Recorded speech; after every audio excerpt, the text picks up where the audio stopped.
we've got 4 more plants to do today.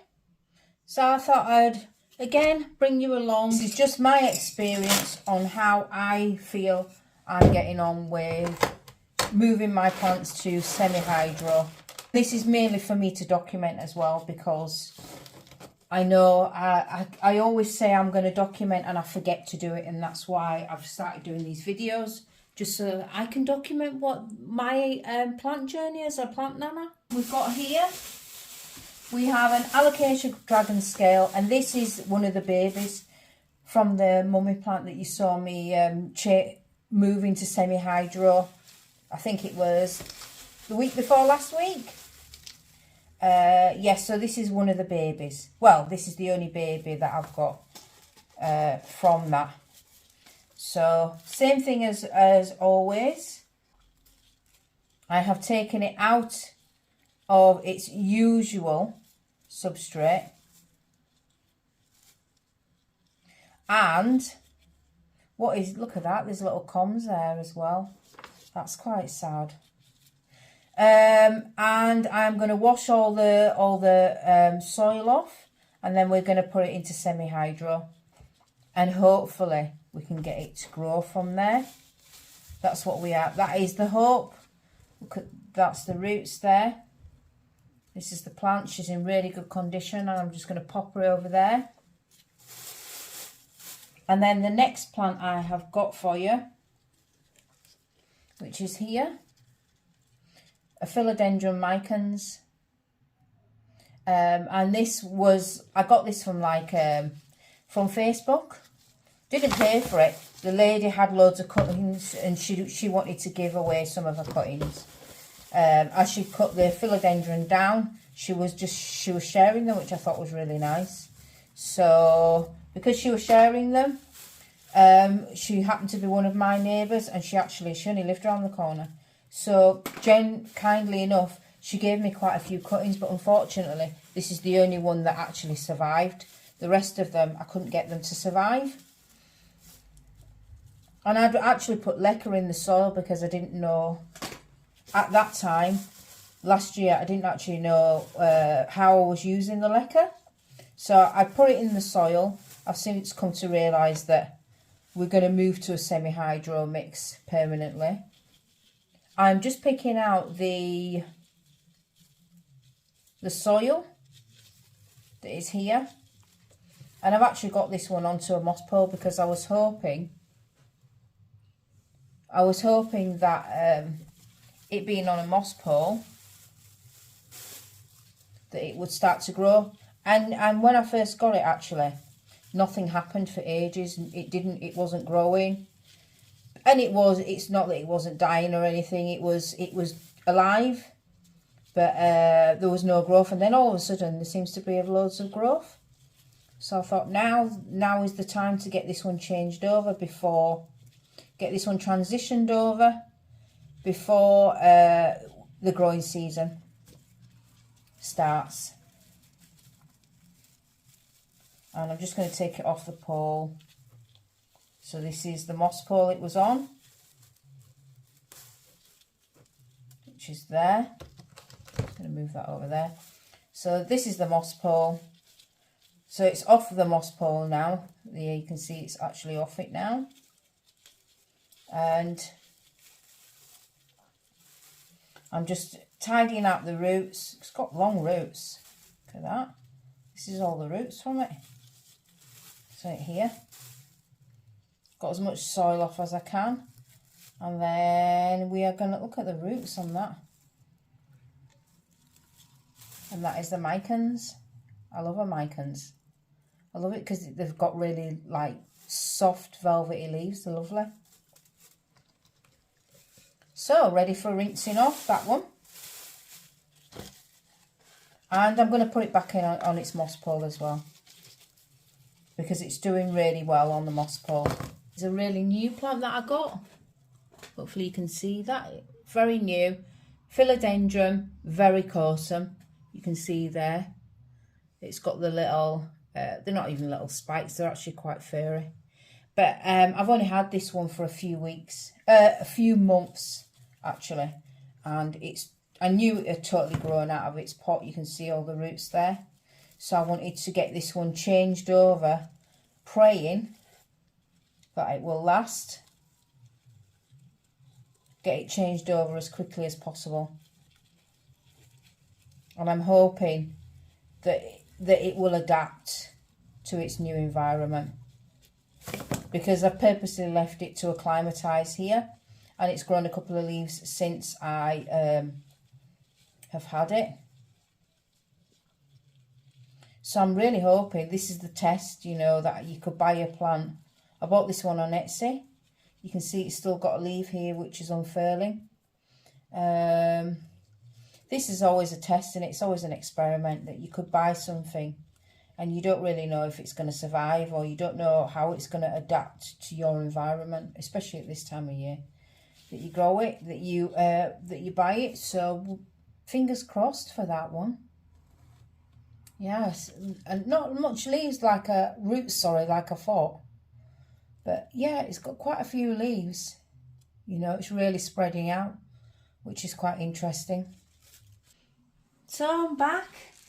Actually, the rinsing out wasn't too bad. What I've been doing is rinsing them in a pot, rinsing them in the pot, and then rinsing them through in the bath, and that actually seems a lot easier to do.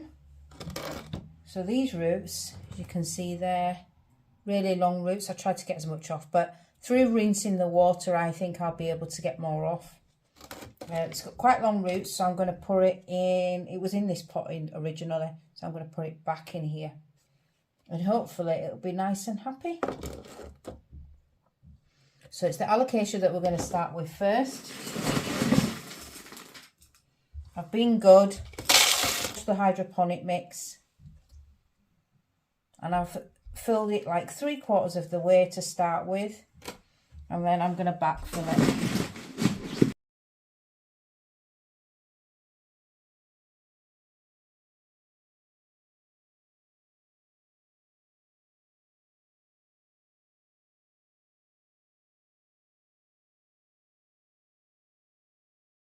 Hopefully this one will be okay, and it will adapt to its new surroundings. That's what I hope. The mummy plant to this one is doing really well, I'm happy to report. So we can hope this one will be the same. And that is my first one done. That is the alocasia dragon scale. And I shall spin her round there. She's all nicely stood up and happy. So a pot for this one. I think that one would be a good pot. The nice clean white one. Yeah, that's what I think. Just lifting the camera up a little bit more. And the hydro mix is by Soil Ninja. I got like a 10-litre bag, and it's lasted me. It's done loads of plants, and I've been really pleased with it. So that's this one done, and I will give it a water later. I'm just going to pop it over here, out the way. Let me move it along a bit so it's not obstructing the view. Well, that was a bit annoying. So I realised that I didn't have anything to put this philodendron in. So I needed to then manoeuvre plants around to make some space. And I made space. I've got this pot here. It was an orchid pot. Use that. But I had to take it out of this, which was the string of buttons, which actually wasn't growing very well. But I realised that I had it in too big a pot and it needs to go in a small one.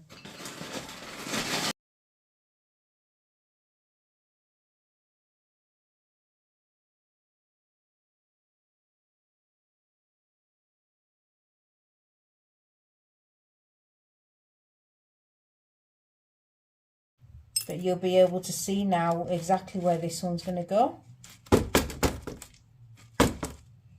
Looks nice. It's got plenty of air pockets there. And it looks about a decent size for the pot, like it will be able to grow in there and be able to do its own thing. hopefully it survives. That's what we're hoping for. And I just need to find a little pot for it to go inside, a little cash pot. But for now, I'll just leave it there. Next plant, oops, string of buttons. Next plant is the Mycons, Philodendron Mycon. And I've had this one, it was like a 2-leaf cutting since last year, like I said. When this lady on Facebook was propagating hers, she wanted to cut it down. Hers was quite big, and she propagated and she gave lots of people cuttings. So this is the next one that I'm going to pot, and it's going to go in this one. And actually what I was thinking as well is I'm going to contact Facebook again. One of the Facebook groups that I'm in. One of the plant Facebook groups, and see if somebody wants to take on the Monstera adansonii as a rehab project, so that it's going to a good home. And I'm sure somebody will take it on and be able to give it some rehab and be able to restart it and get it growing. You know, where I failed in that, somebody else will be able to take over and make it a success, I'm pretty sure. So, and I think that's a much more sustainable thing to do, rather than to you know, put it in waste as a waste product, which I don't think is very fair to do that for it. You know, I think we need to be a bit more sustainable in the way we think about plants as well, you know, plant styling. We need to take all that into consideration, that just because they don't look the way we want them to look doesn't mean that we should get rid of them. And by giving them away, that gives them another chance, doesn't it? Just like that lady, the lady who gave me this one. You know, she gave me these cuttings, and that's given this one a chance. So that's my thought. So Mycons, let's get it filled up.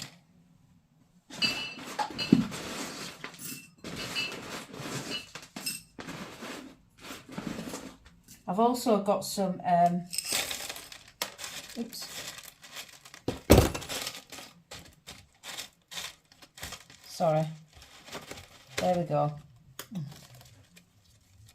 Let's just pop it round there. I've also got some slow release fertiliser in there, which lasts for about 6 months. And it will just give the plant the nutrients it needs for the time being until I start adding some fertiliser of my own that I'm going to use. So just keep filling it up. And what I did was the hydroponics mix from the adansonii. I just rinsed it off and I used that, because that's the nice thing about this substrate, is that you can reuse it. So it does make it much more sustainable, which I think is much better than me having to throw the soil away, which I didn't. I've been putting it in the garden anyway, so that's fine for my flowers outside, which is obviously the right thing to do. So that's the Mycons in its new substrate there, and hopefully the Mycons will progress. I'm just going to clip it up there. Yeah. Weird thing happened this week is that my I've had my post tampered with. That's a little bit odd. I don't know why anybody would feel the need to tamper with my post, because the only thing I ever get is fabric for the sewing classes that I teach here in Falmouth. So that was a bit odd. I picked up my post yesterday. I'll insert a little photograph so you can see. And my post had been physically opened. And obviously they've left it because there was nothing interesting in there, because nobody wants fabric apart from me. So that's this one done.